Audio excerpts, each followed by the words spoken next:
First off, what's this Downs process all about? Well, it involves electrolyzing molten sodium chloride, and it all happens in the Downs cell.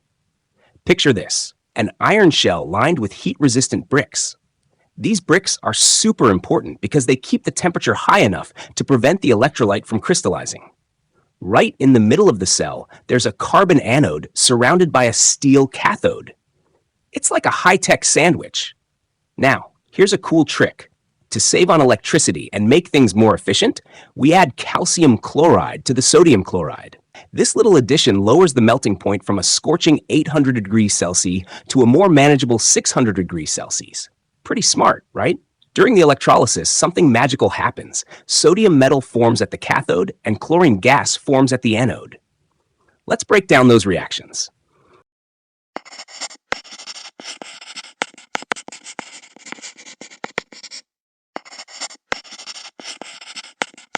Now let's talk charges. We all know that chlorine ions are negatively charged and sodium ions are positive. Also, we know that the anode is positive and the cathode is negative.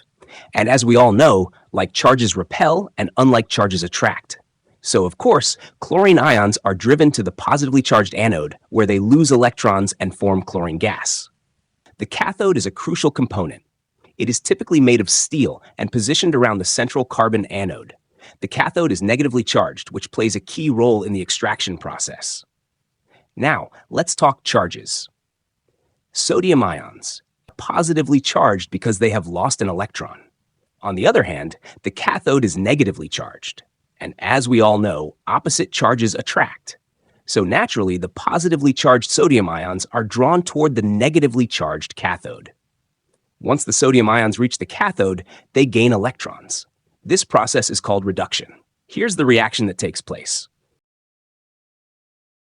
Through this reaction, the sodium ions gain electrons and are converted into liquid sodium metal.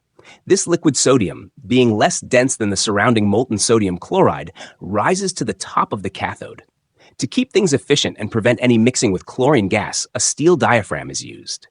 This diaphragm separates the sodium metal from the chlorine gas that forms at the anode. I know you're probably wondering, where does all the calcium chloride go? Well, let me explain. It simply stays in the molten mixture, helping to keep that melting point down. It's like the unsung hero of the process. However, we don't let chlorine gas escape into the atmosphere because it's super poisonous and bad for the environment. Safety first. And here's another twist. Liquid calcium can also be produced at the cathode. But don't worry, it doesn't mix with our sodium because it's denser and has a higher melting point. When things cool down, calcium crystallizes first, leaving behind the liquid sodium, which we then collect. And there you have it. That's the Downs process in a nutshell. Thanks for tuning in, and don't forget to like and subscribe for more awesome chemistry tutorials. Until next time, stay curious.